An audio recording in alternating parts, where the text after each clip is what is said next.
Muito bem, irmãos, boa noite a todos.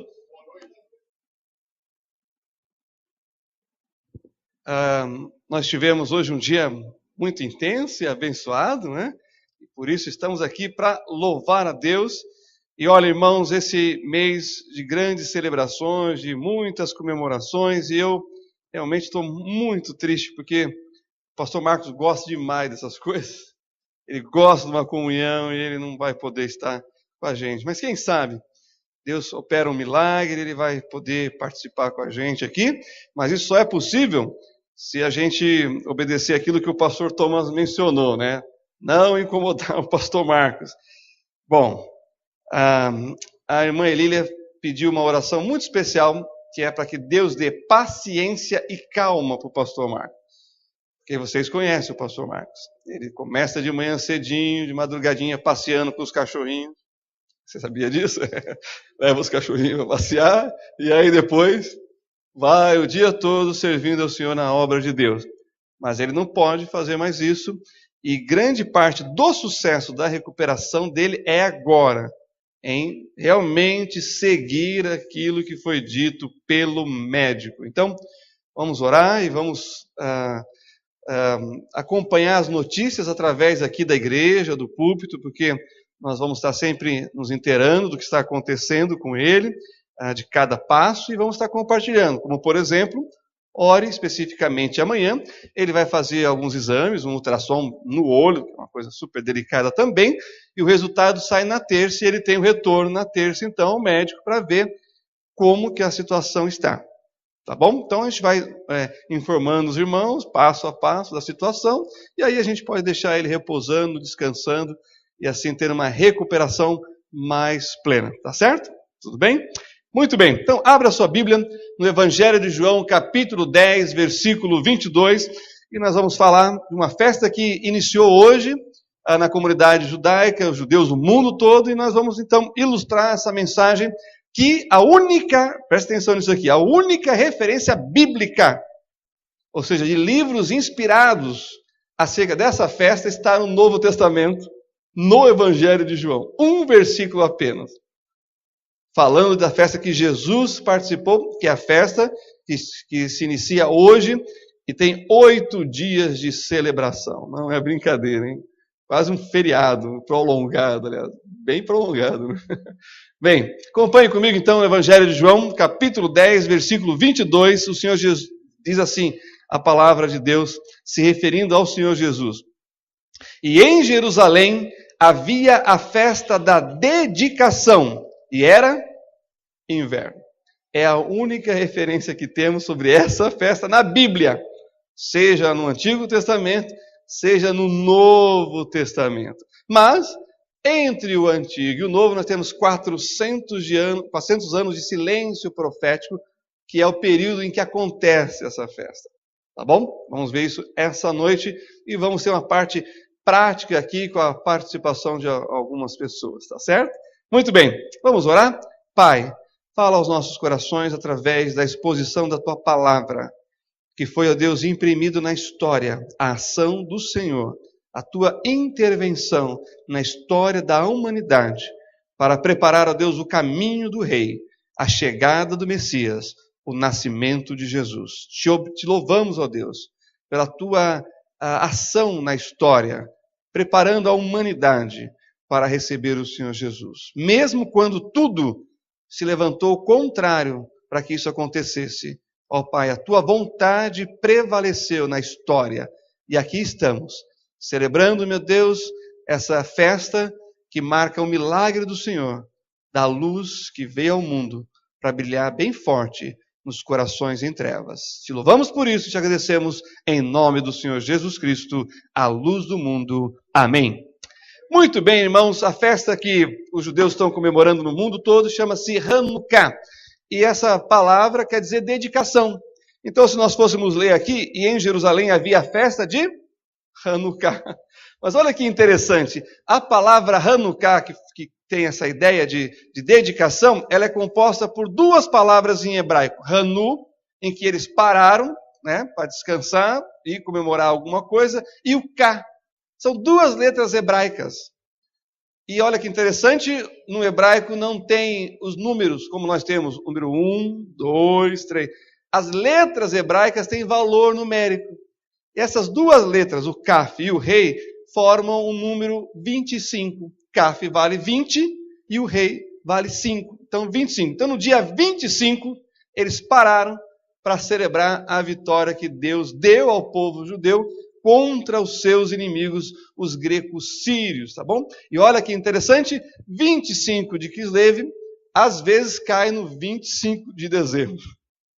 Como o calendário é lunar, às vezes é no começo do mês, mas às vezes é no fim do mês. Então tem ano que coincide essa festa. E aí você vai entender por que no mês de dezembro o mundo cristão começa a colocar as luzinhas. E agora, irmãos, com essa onda de luzinhas da China, é um negócio impressionante. Eu fico maravilhado com o que os chineses são capazes de fazer com as luzinhas deles. Principalmente a questão do preço, né? Bem mais acessível, lá na 25 de março. Eu não quero passar lá, eu passo muito longe nessa época. Eu tenho pavor daquilo. Acho que só o pastor Thomas aqui gosta da 25 de março. Não, o pastor Thomas também não gosta. Bom, essas luzes está ligado com essa festa aqui, que vai preparar e vai coincidir com a celebração do Natal. Então é por isso que as casas começam a ser iluminadas. Mas o que eu gosto mesmo não é a iluminação das casas, são as iluminações das árvores. Concorda comigo? Levanta a mão quem gosta aí. Opa, todo mundo. Acho lindo quando eles iluminam as árvores. Acho maravilhoso aquilo. Bom, a árvore é interessante. Já vou falar sobre a árvore de Natal também. Bem, é claro, irmãos, que esta é uma festa que Deus permitiu porque Ele interviu na história do povo de Israel e nós vamos ver isso hoje à noite.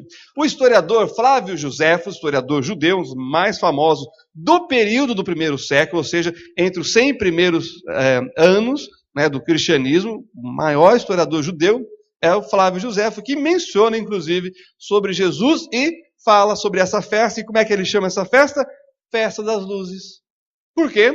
Porque os judeus iluminavam as suas casas com luzes, usando esses candelabros, esses castiçais, essas menorotes que estão aqui na mesa, que nós vamos, no momento certo, ilustrar. Bom, é claro que essa festa está registrada no livro do primeiro e segundo aos Macabeus, mas esse não é um livro inspirado por Deus. É um livro que tem valor histórico e literário. Agora é interessante, pastor, como é que nós sabemos na Bíblia que é um livro inspirado e que um livro que não é inspirado? E semana que vem, domingo, nós vamos ter mensagem de manhã e à noite falando sobre o dia da Bíblia, que é o segundo domingo do mês de dezembro. O que é um livro não inspirado? Por exemplo, Macabeus começa assim, o escritor, olha, eu fiz o meu melhor, mas eu devo ter errado em algum lugar, vocês me desculpem. É um livro humano, não é verdade? Uma pessoa que já começa dizendo, olha, deve ter algum erro aqui, vocês vão encontrar algumas falhas. Logo, você percebe que ele não foi inspirado por Deus. E um livro inspirado por Deus começa assim, assim diz o Senhor. E o registro é preciso daquilo de acordo com que o Espírito Santo soprou e permitiu que fosse escrito. Por isso não há erro. Aliás, algumas pessoas levantam assim, pastor, tem contradição na Bíblia? Contradição não. O que as pessoas chamam de contradição é complementação. Porque às vezes um fala uma coisa e o outro fala outra, complementando. Isso não é contradição.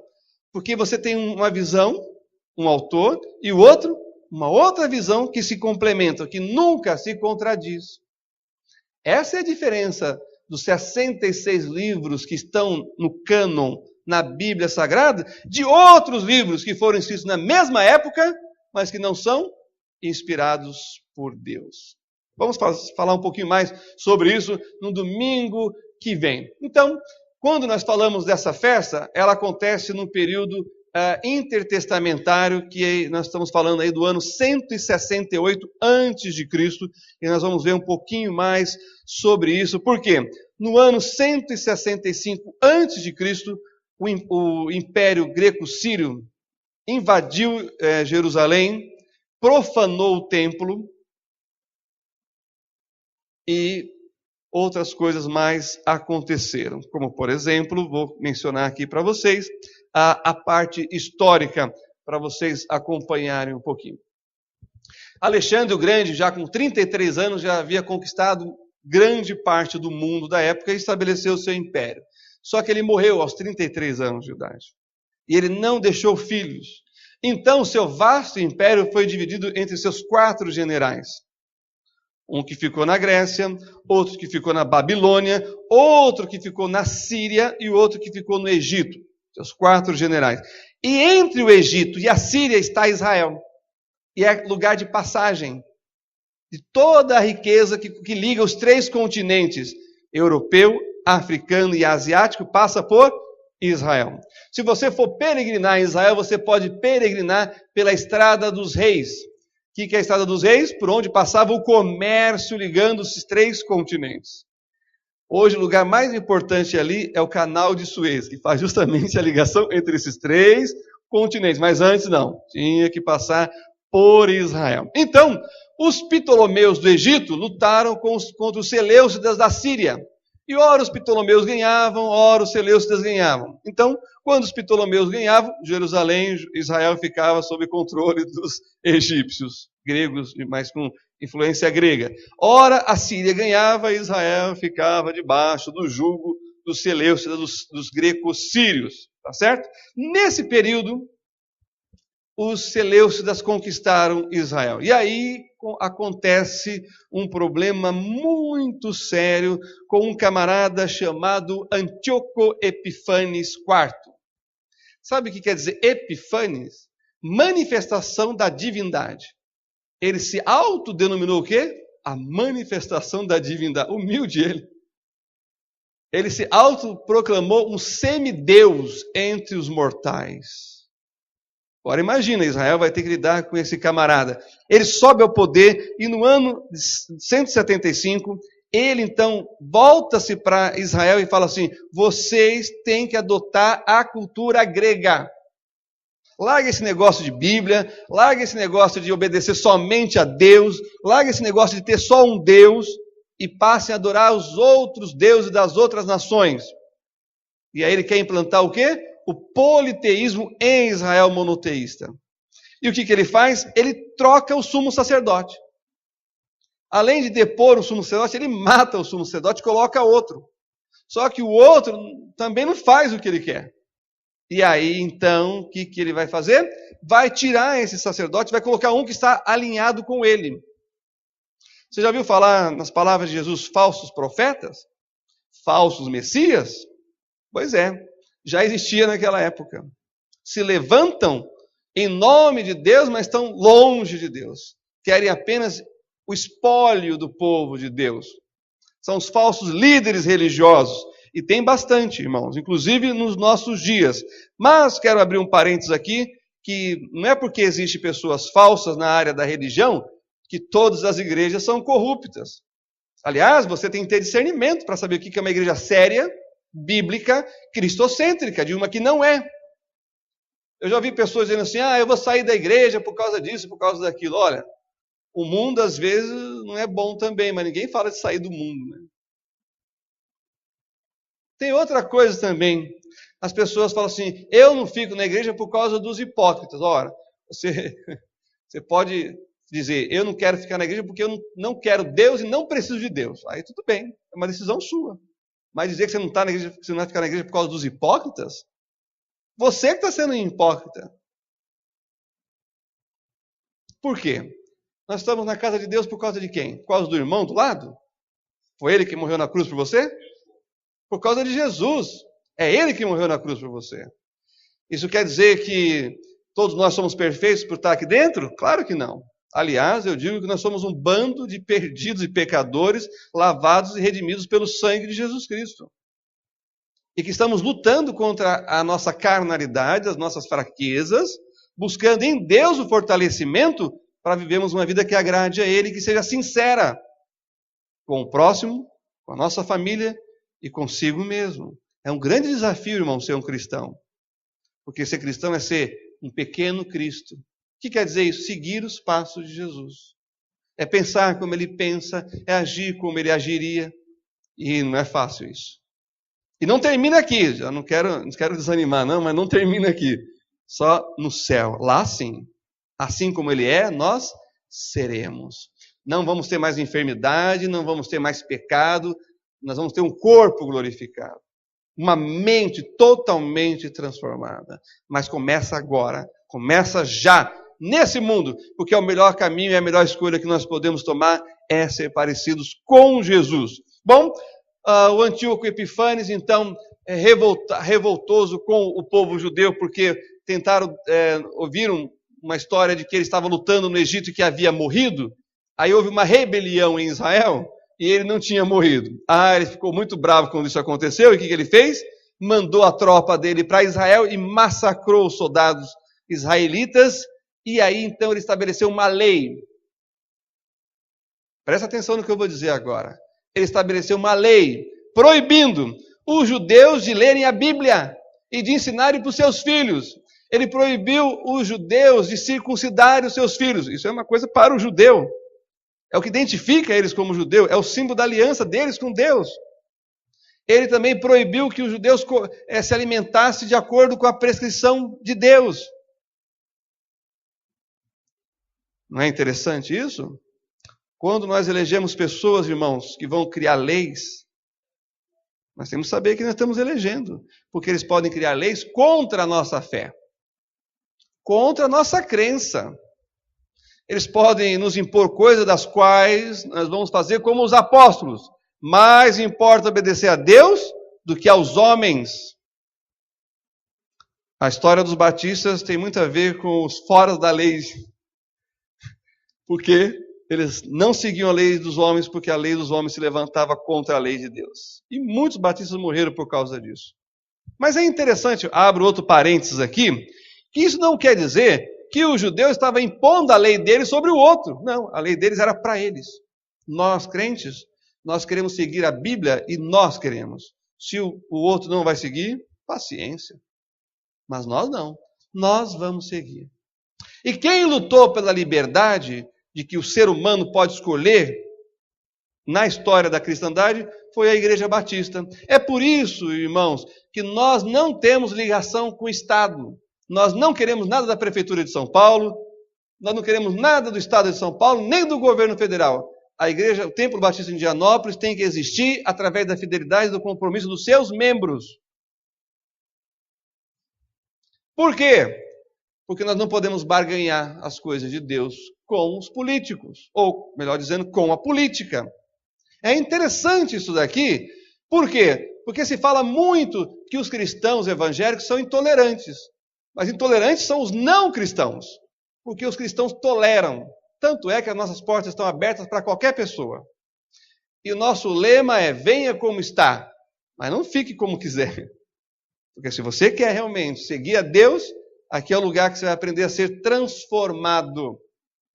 Mas nós recebemos todo tipo de pessoas. Não fazemos discriminação de classe social. Aliás, na Assembleia o pastor tem um voto.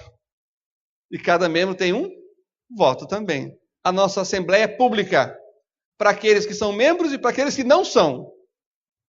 Prestação de contas para todos que estão congregando com a gente. Outra coisa, a gente também não faz discriminação de cor. Também nós não fazemos discriminação da vida pregressa das pessoas. Porque muitos de nós éramos pervertidos nas várias áreas da vida, do comportamento. Mas quando a luz de Cristo brilhou nas nossas trevas internas, nós tivemos uma escolha, que a luz de Cristo pudesse dissipar o nosso coração da escuridão do pecado. E aí começa aquilo que a Bíblia chama de um processo de santificação, de uma transformação de mente e de valores. Então, como é que nós podemos ser intolerantes com pessoas com as quais nós nos identificávamos no passado? E que nós temos certeza que assim como Deus nos perdoou, nos purificou e nos transformou, Ele pode fazer a mesma coisa com essas pessoas. Bom, irmãos, nós temos trabalho nas penitenciárias, nós temos trabalhos com pessoas de vários comportamentos, né, que você não convidaria para vir na sua casa almoçar, mas quando eles se convertem, eles vão ficar aqui do nosso lado. Talvez você tenha até levado alguém com uma vida pregressa bem perigosa para sua casa, mas você levou como irmão uma pessoa transformada e regenerada. E cá entre nós não temos saudades daquela vida de pecados, porque aquilo só trouxe miséria para nós. Fecha parênteses, vamos voltar aqui para essa história, porque ela tem muito a ver com isso. Uma tentativa de impedir o povo judeu de ser judeu. Há uma tentativa de impedir a igreja de ser igreja. Não de dentro, mas de fora. Imposto pelos poderes constituídos na nação. Por isso a preocupação de voltar e voltar com consciência. E se não fizer aquilo que prometeu? Olha, 4 anos está aí, a gente vai mudando. Isso é a vantagem da democracia, não é verdade? Bom, depois dessas proibições, ele não se contentou. Ele invadiu o templo, símbolo da fé do povo judeu, e contaminou o templo, além de roubar aquilo que tinha valor, como as peças de ouro que havia no templo lá em Jerusalém. Uma tentativa de anular completamente a vida do povo de Israel. Até que, numa cidade chamada Modiim, próxima de Jerusalém, e essa cidade existe até hoje, e ela tem ganhado prêmios de a melhor cidade de Israel, a mais bem preparada, mais bem planejada, e eles, anos atrás, estavam para fazer uma estação de trem. Só que, quando eles começaram a escavar, descobriram o quê? Que era um sítio arqueológico, bem onde ser a estação de trem. Quando acham um sítio arqueológico, o Ministério da Cultura embarga. Aí o que eles tiveram que fazer? Colocar para o outro lado. Aí, então, fizeram a estação mais longe, e é mais longe mesmo, porque eu estive lá uns anos atrás e realmente não era mais um lugar centralizado, porque acharam, né, um sítio arqueológico lá, tem que mudar. É assim que eles tratam a história do passado deles de milênios. Mais ou menos como um museu lá do Rio de Janeiro. Bom, vocês sabem do que eu estou falando. Que Deus tenha misericórdia da nossa cultura e da nossa história. Tão recente e pode, da noite para o dia, deixar de existir simplesmente. Mas é interessante que o rolo da Torá que estava lá, do Dom Pedro, foi retirado e se salvou. Não pegou fogo os 5 livros de Moisés, em hebraico, que estava lá no Museu Nacional do Rio de Janeiro. E eu lamento até hoje de não ter ido naquele museu. E eu não fui, porque eu sabia que eu tinha que ir, mas eu não senti falta, porque eu estava numa cidade maravilhosa chamada Petrópolis. Quem conhece? Ali é um banho de história, Museu Imperial, a Casa dos Santos Dumont, o Barão de Mauá e a Quitandinha. Que lugar maravilhoso, não é? Está aí um próximo lugar para suas férias, Petrópolis. Que lugar tremendo.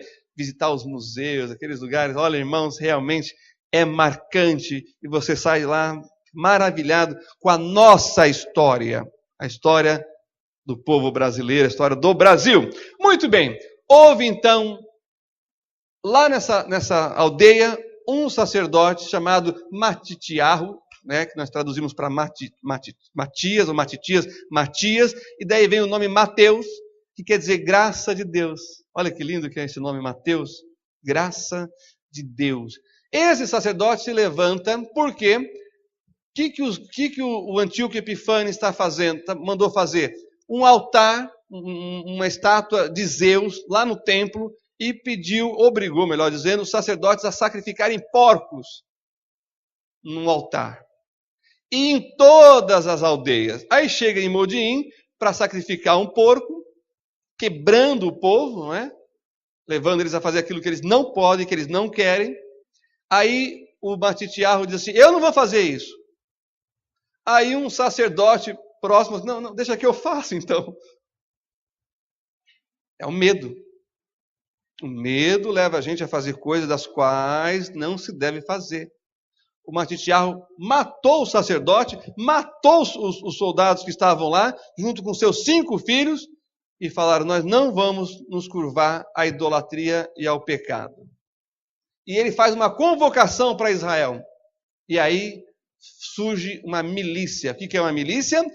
Homens não treinados na arte da guerra, que não têm estratégia e manobra militar, mas que se levantam com um ideal: defender a sua fé e defender a liberdade. E vão enfrentar os exércitos treinados no campo de batalha dos gregos sírios. E você sabe o que vai acontecer? Eles vão vencer. 3 anos de luta. 3 anos de luta, irmãos. Mas eles vão vencer. E quando eles vencem, a quem eles vão dar o reconhecimento e a honra e a glória? Aos soldados? Aos homens? Aos jovens? Que decidiram pagar com seu próprio sangue? Não, a Deus. E aí tem essa oração que está registrada, que diz assim: em tua magna misericórdia estiveste ao lado deles na hora da aflição, e entregaste os fortes nas mãos dos fracos, os numerosos aos que estavam em minoria reduzida, os impuros aos puros, os maus aos justos, os frívolos aos que cumprem a tua Torá. A quem que eles reconheceram a vitória? A Deus. Se você olhar para a história moderna de Israel, que celebrou lá na Praça Alexandre Gusmão, na região da Paulista, os 70 anos de Israel, várias das batalhas que Israel teve, Israel venceu todas elas. Israel não pode perder uma guerra, porque o dia que perder uma guerra, deixa de ser nação. Mas, irmãos, nós estamos falando atualmente de 8 milhões de judeus em Israel. Sabe quantos inimigos potenciais eles têm como vizinhos? 350 milhões de pessoas. A pergunta que não quer calar é: como que 350 milhões de potenciais inimigos que já entraram em guerra não venceram 8 milhões? Como? Só Deus. Não tem explicação isso. Não tem explicação lógica, não tem explicação militar, e só tem explicação de fé, da intervenção divina. E os 2000 anos de história da igreja? Também. Proteção divina. Vocês sabiam que estão sendo assassinados 150 mil cristãos por ano no mundo? Está pior hoje ser cristão do que na época do Império Romano. Você pode ser qualquer coisa, menos cristão. Na China, eles estão expulsando os missionários. Na Venezuela, o missionário que estava aqui hoje falou: eles expulsaram os missionários que estavam lá. Agora, irmãos, tem a igreja evangélica na Venezuela cuidando das pessoas que estão sem nada, inclusive dando o que comer. Mas sabe quem está abastecendo essas igrejas?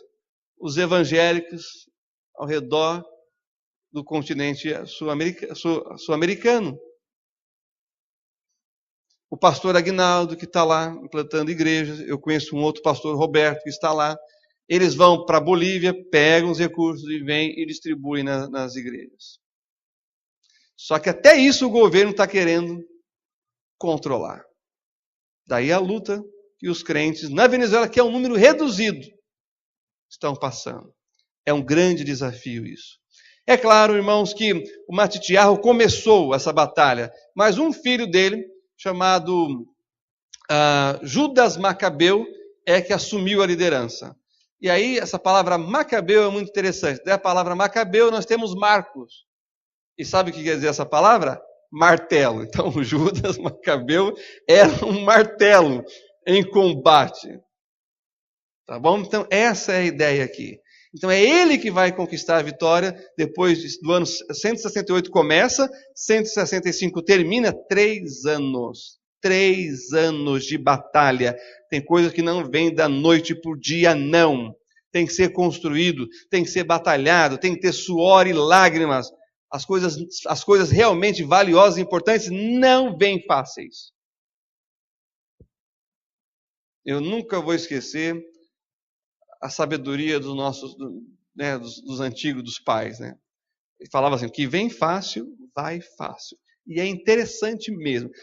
tudo que eu recebi na adolescência, que veio fácil, sumiu assim.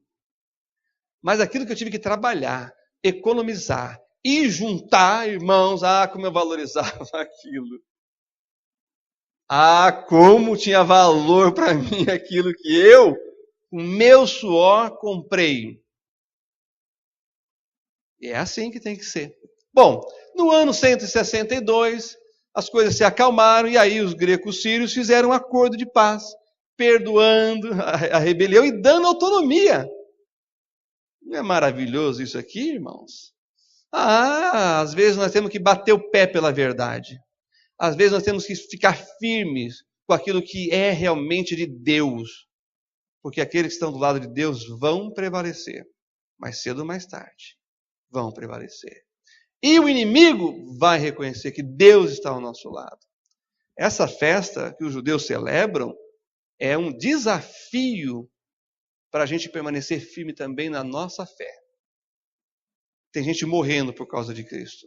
Nós não podemos brincar de ser crentes. Nós devemos defender a verdade.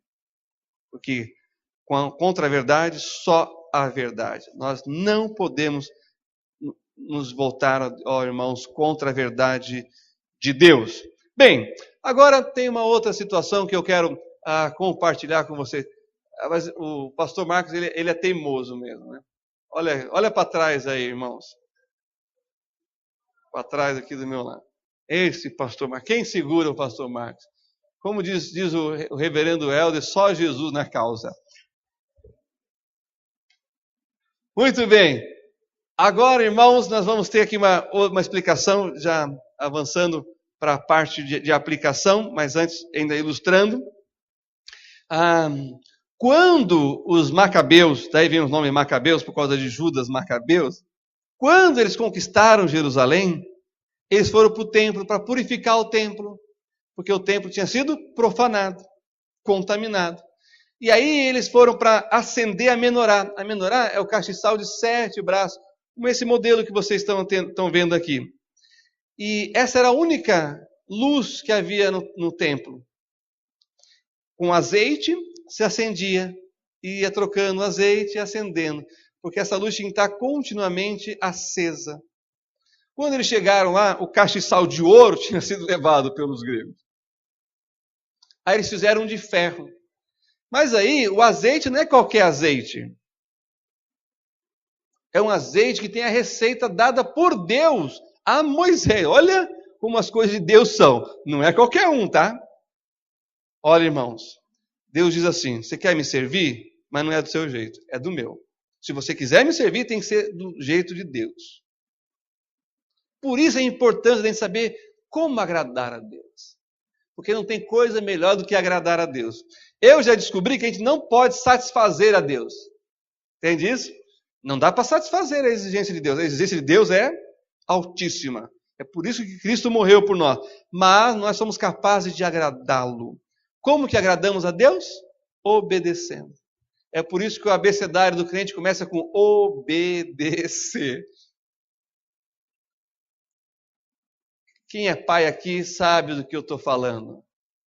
Qual o presente que a gente quer dos nossos filhos? Que eles nos obedeçam. Mas um relógio novo também não é ruim, não. Camisa. Mais importante é a obediência. É a coisa que mais nos agrada. É quando nossos filhos nos obedecem. Isso aí é coisa maravilhosa. Quer agradar o seu pai? Quer agradar a sua mãe? Obedeça. Além de ser bom para você, vai criar um relacionamento de intimidade, de aproximação, de amor, irmãos, que é muito gostoso. Quando você obedece a sua mãe, você se torna íntima com ela, ela se abre. Depois você pede aquelas coisas difíceis que ela concede. É sério essas coisas. Porque quando a gente obedece, a gente está dizendo, eu sei que o que você tem para mim é o melhor. E você começa a usufruir disso. Mas quando você é rebelde, aí o negócio não vai para frente. Não vai não. Não vou apoiar. Com Deus é a mesma coisa. Aí eles foram para acender a menorá. Eles fizeram uma menorá de ferro, não tinha ouro. Não. Fizeram uma de ferro. E agora o azeite. Acharam um frasco, um vaso, que enchendo daria apenas para um dia. O milagre aconteceu. Durou 8 dias. Aí a gente entende porque a festa dura 8 dias. E nesses 8 dias eles fizeram tudo o que tinham que fazer, inclusive mais azeite.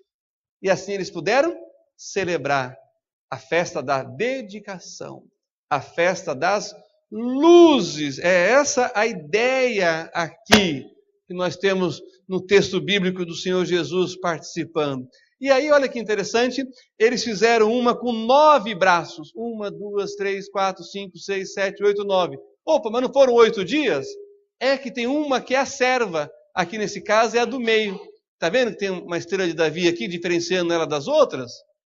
Se você olhar aqui, você vai ver que nessa pequenininha tem uma mais alta, nessa aqui tem uma mais alta, nessa daqui tem uma mais alta também, tem os soldadinhos aqui. Nessa daqui, tá vendo? Tem 8 embaixo, uma aqui, 8 embaixo, uma aqui, 8 aqui e uma na frente. Porque a nona é a serva. É com ela que você acende primeiro para depois acender as outras. E assim, como é que o judeu faz? Ele acende nesses 8 dias, toda noite, uma vela. Bom, falamos de vela porque é a tecnologia, a vela. Vocês sabiam disso? Antes era só o azeite e o paviozinho. Sabe? A vela é um negócio recente, super moderno. Agora tem menorá também elétrica, que você vai acendendo uma por noite, apertando os botãozinhos vai acendendo. Mas a vela depois, né, no período medieval, era a grande revolução. Antes era tudo azeite. Olha, irmãos, você vai visitar Israel, você vai entrar em ruínas de casa de 3.000 anos e você vai ver em todas as casas umas paredes queimadas.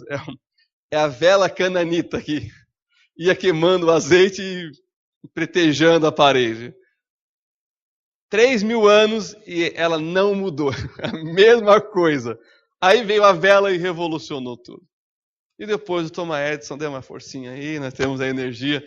Vocês estão entendendo do que eu estou falando. Bem, mas também o judeu tem um peãozinho, que é esse daqui, que tem umas letras em hebraico para dizer que naquela época Deus fez um milagre em Israel. Então o jovem judeu, a criança, ficava brincando com esse peãozinho, apostando o quê? Doces, chocolate, balas. Qual é a letra que você quer? Ah, eu quero o Shin, quero o rei. Quem vamos ver que vai ganhar? Você sabe por que eles faziam isso? Era a forma deles estudarem a Bíblia sem os gregos perceberem que eles estavam estudando a Bíblia. Porque eles jogavam o peãozinho e a letra que caía, eles tinham que falar algo da Bíblia. E os gregos, né, sírios gregos, estavam pensando que eles estavam simplesmente brincando. Mas eles estavam estudando a Bíblia. Através de uma brincadeira que eles inventaram, mas que depois vai se tornar justamente essa frase. Deus, lá na terra de Israel, operou um milagre. Tá bom? No final nós vamos acender isso aqui e vamos ter essa parte. Mas então, essa parte eu vou deixar para uma... Não, calma aí. A outra parte ali é uma outra mensagem. Mas acompanhe comigo isso daqui. Nós falamos que Mateus 10 fala da festa. Só que Mateus 10 é uma citação dentro dos 8 dias. A festa começou antes. Olha só o que nós temos registrado aqui no Novo Testamento, falando de que Jesus realizou nessa festa. Olha só isso daqui. Abra comigo, capítulo 8. Primeira coisa, Jesus perdoa uma mulher adúltera. O que essa mulher fez? Cometeu um pecado. O Senhor Jesus perdoa ela. Esse é o início da festa. A festa fala de perdão. Você sabe que os judeus vão dizer depois que eles conquistam Jerusalém? Senhor, nós pecamos contra ti, por isso perdemos Jerusalém. Que o Senhor nos perdoe os nossos pecados, para que não possamos mais perder Jerusalém. O pecado é isso, nos traz perdas. Às vezes é um prazer momentâneo, rápido, mas um preço tão alto que marca de forma indelével as nossas vidas. Por isso que a Bíblia diz, sai mais barato não pecar. O Senhor Jesus perdoa a mulher adúltera. Mas é interessante, porque ele, se ela adulterou, cadê o homem? Por que levaram só a mulher? Porque eles queriam fazer o quê? Testar Jesus. E Jesus perdoa dizendo o seguinte, quem não tem pecado, faça o quê? Atire a primeira pedra. Foi saindo um por um. Nesse capítulo, nesse contexto de que ele perdoa a mulher adúltera, olha só o que ele vai dizer no versículo 12. João, capítulo 8, versículo 12. Falou-lhes, pois, Jesus outra vez, dizendo, eu sou a luz do mundo. Quem me segue não andará em trevas, mas terá a luz da vida. Ao que ele estava se referindo? A luz da festa, da primeira noite, que está se acendendo a primeira lâmpada do castiçal. Ele está vendo tudo iluminado e ele diz, eu sou essa luz. Quem me segue não andará em trevas. E aí, que mais que ele vai realizar nesse contexto dessa festa? Versículo 32. Acompanhe comigo. Ele diz o seguinte, e conhecereis a verdade, e a verdade vos libertará. Que liberdade? Eles estão celebrando a liberdade de poder servir a Deus e adorar a Deus, que tinha sido privado lá pelo Antíoco Epifânes. Mas quem é essa verdade? Versículo 36.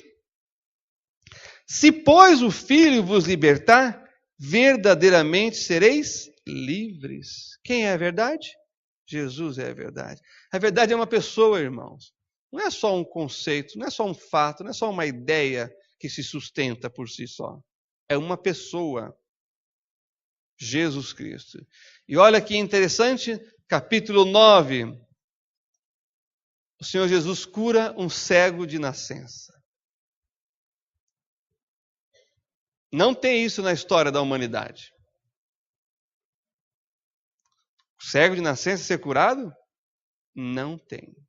Eu fico muito preocupado, irmãos, com esse pessoal que faz muita propaganda de cura na igreja, mas que não tem compaixão nenhuma de quem está no hospital do câncer em Barretos. Eu não vejo esse pessoal que cura tudo quanto é problema de saúde visitando o hospital das clínicas. Você vê?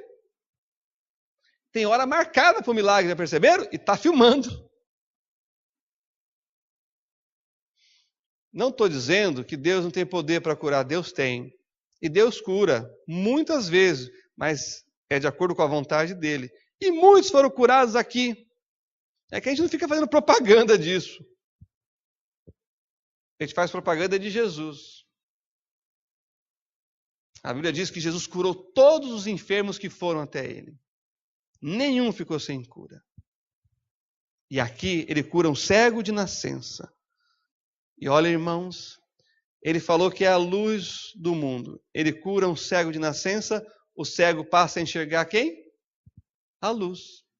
É a primeira coisa, a claridade. Quem é essa luz? Jesus. Leia o capítulo 9, é maravilhoso. E no capítulo 10, no contexto dessa festa, o que ele vai dizer no versículo 9? Olha só. Eu sou a porta. Se alguém entrar por mim, salvar-se-á. E entrará e sairá e achará pastagens. Sabe por que ele está dizendo isso? Olha o versículo 10 e 11. O ladrão não vem senão a roubar, a matar e a destruir. Eu vim para que tenham vida e a tenham com abundância. Eu sou o bom pastor. O bom pastor dá a sua vida pelas ovelhas. Quem que deu a sua vida pelas ovelhas? O Senhor Jesus. Essa festa vai preparar o nascimento de Jesus, que é a verdadeira luz do mundo. Se você, e agora vamos para a parte final, se você pegar uma árvore de Natal que é toda iluminada e tem uma estrela em cima, a parte triangular verde aponta para a Trindade. O triângulo tem os seus 3 lados, o quê? Iguais. E por que a árvore é verde? fala do nascimento de Jesus, que é a primavera. Símbolo verde é o símbolo do renascimento da primavera. E olha que interessante, o que tem lá em cima? Uma estrela, que é a estrela que surgiu no céu quando Jesus nasceu. Agora, se você pegar a árvore de Natal, que é triangular assim, e virar de cabeça para baixo, vai aparecer os galhos, não é? E aí você vai ter o quê? O castiçal. Essa é a ideia da festa de Hanukkah, festa das luzes, com a festa do Natal. Quando que acontece? No período de dezembro. O que o mundo ocidental cristão faz nesse período? Acende as luzes. O que o judeu faz na festa de Hanukkah? Acende cada noite uma luz e coloca na janela para iluminar a casa, para que as pessoas passando vejam a luz naquele lar e lembre-se do milagre que Deus fez. Sabe o que significa o azeite na Bíblia? A unção do Espírito Santo de Deus. Sabe qual é o profeta que é lido nesse período da festa? O profeta Zacarias, que diz: nem por força, nem por violência, mas pelo meu Espírito. A obra de Deus é feita no poder do Espírito Santo, não no braço do homem, porque o convencimento de mente e de coração para a salvação, só quem produz é Deus. E assim, então, irmãos, nós terminamos, e é claro, o Samuel começou aí com um hino de Natal, e esse mês de dezembro nós vamos ter os hinos natalinos, são lindos e maravilhosos, uma mensagem poderosa do Evangelho, e também, é claro, nós vamos ter as nossas celebrações natalinas no nosso lar, aqui na igreja, tudo isso para apontar para aquele que um dia veio ser a luz, não só do mundo, mas do seu coração, da sua vida. E nós te damos graças, Senhor, porque as nossas crianças, os nossos jovens estão na casa do Senhor, aprendendo de Ti, das Tuas verdades, dos Teus princípios eternos. E sabemos, meu Deus, que lá fora há uma grande luta, há uma grande batalha, como houve no passado, ó Deus, há hoje uma tentativa de afastar, ó Deus, os nossos filhos da fé. Mas sabemos que o Jesus, nosso Senhor e Salvador, é uma luz que vai iluminando cada um deles, trazendo a verdade a eles. Nada, ó Deus, pode vencer a verdade do Senhor. Que os nossos filhos continuem no caminho do Senhor e que essa igreja continue sempre se preocupando em defender as verdades eternas do Evangelho de Jesus Cristo. E que haja salvação nos nossos lares, que haja salvação em Israel e que nós possamos continuar enviando missionários para falar dessa luz maravilhosa de Jesus a todo o mundo. Esse mundo que está em trevas. É o que nós te pedimos, que a luz de Cristo brilhe cada dia mais e mais nos corações. Assim oramos, agradecidos por tudo, em nome do teu Filho amado, Senhor Jesus Cristo. Amém. Muito bem, obrigado pela participação. Podeis sentar. E assim, irmãos, de forma didática, a gente vai concluindo a mensagem, lembrando que não permita que nada nem ninguém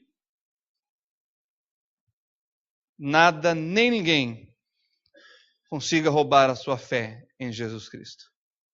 Que assim como os judeus nesses milênios têm testemunhado festa após festa, o milagre que Deus opera, creia, Deus ainda hoje opera milagres de salvação nas nossas vidas, na vida das pessoas que amamos e na vida das pessoas que estão lá fora precisando de Jesus Cristo. Não saia daqui nessa noite se você não tem essa certeza da luz de Cristo no seu coração. Não durma essa noite sem entregar o seu coração a Jesus e peça para Ele que ilumine o seu caminho para que você esteja na verdade da palavra dEle. Amém? Que Deus nos abençoe, então, uma boa semana e ore, se envolva e participe daquilo que nós temos como programação para esse mês. O pastor Marcos apareceu, eu não sei se ele quer falar alguma coisa, se ele se aguenta. Nós estamos orando para Deus dar paciência, calma para o pastor Marcos, para ninguém incomodar ele. Aí ele me aparece hoje à noite aqui. Pastor Marcos. Boa noite, irmãos. Não, rapidamente, aproveitando o tempo. Não, realmente eu queria estar aqui nesse tempo. É um tempo, eu creio que é precioso a gente estar orando em comunhão, não é? Mas tem sido, eu falo assim, às vezes se a gente fosse falar o nível de dificuldade, que problema, o problema não é grande, o problema não é pequeno, é só um problema que a gente tem que enfrentar. E tem sido um tempo de aprendizado com Deus. E Deus tem me ensinado algumas coisas que, se não fosse desta forma, certamente eu não aprenderia. E rapidamente eu poderia dizer para você que eu estou aprendendo nesse tempo de que às vezes a gente pensa que a gente tem o controle, a gente controla as emoções, a gente controla a situação, mas nesse momento a gente percebe que a gente não controla nada e que as coisas não estão sob o nosso poder. E quem controla tudo é Deus, e é Ele que tem que controlar as coisas. Segunda coisa que a gente tem aprendido nesse tempo de luta é respeitar a dor do irmão. Eu falo que às vezes a gente é muito palpiteiro, não é nada, isso é besteira, você tem que ter fé, você tem que perseverar e confiar no Senhor. Quem sabe a dor é quem está passando, a gente não explica isso. A gente pode ensinar as pessoas caráter, certo, errado é errado, não importa a situação, mas a dor, quem sente é quem está sentindo. Às vezes, minha esposa, quando a gente passou por umas situações delicadas esses dias, eu falava para ela, eu não quero, eu não penso, eu não aceito, eu não entendo dessa forma, mas é isso que eu estou passando, é isso que eu estou sentindo. E terceira coisa que é muito importante, às vezes nós nos descansamos muito na intelectualidade espiritual. Nós temos a palavra certa para o irmão, nós temos o conselho adequado para a irmã, nós temos a mensagem bíblica, mas numa hora como essas, você não precisa só do conhecimento, você precisa do próprio Deus. Você precisa tocar em Deus, você precisa sentir Deus. Não adianta você entender sobre Deus se você não sente Deus, nada disso faz sentido. E a outra coisa que é difícil para mim, eu estou pedindo graça a Deus, é paciência. Paciência para alguém que não sabe esperar, para alguém que não sabe acordar mais tarde, que não sabe parar um dia em casa. Então, na realidade, esses dias têm sido dias de aprendizado, que a gente tem que aprender de uma forma dura. Agora, o tratamento está aí, a gente vai cumprir aquilo que precisa ser cumprido, e o resultado, só Deus sabe o que vai acontecer, mas o importante é uma coisa só. Nós vamos continuar fazendo o que Deus quer que a gente faça, no tempo que Deus quiser que a gente faça, e ao final a gente aprendeu uma coisa, é Ele e só Ele, e se não for Ele, a gente está perdido. Então, obrigado pelas suas orações, obrigado pelo vosso carinho, e nossa casa está aberta, se você quiser orar conosco, esteja lá.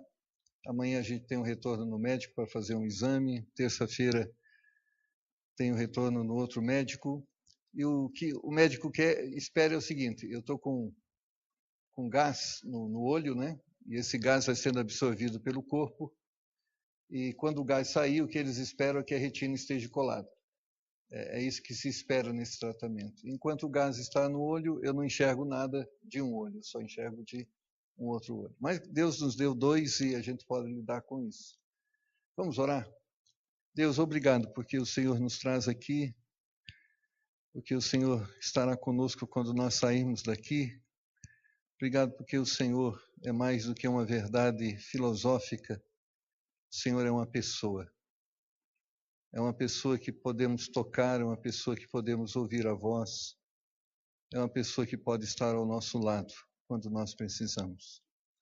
Quando olhamos para nós, nós percebemos quem nós somos. E a cada dia percebemos mais e mais isso. Nós não somos nada, Senhor. Nada podemos controlar. Não temos poder sobre nada. Todo poder pertence ao Senhor.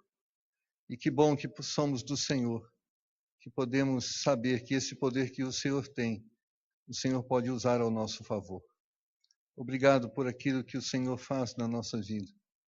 Obrigado porque a tua palavra diz que o Senhor corrige aquele que ama e açoita aquele que chama por filho. Obrigado porque ainda, apesar de sermos o que somos, o Senhor ainda quer nos ensinar. Que dá-nos um coração receptível, uma consciência prudente para podermos aprender as lições preciosas que servirão para nós e servirão para outros também. Que o nome do Senhor seja glorificado nessa semana, que ela seja de vitória em nome de Jesus. Amém.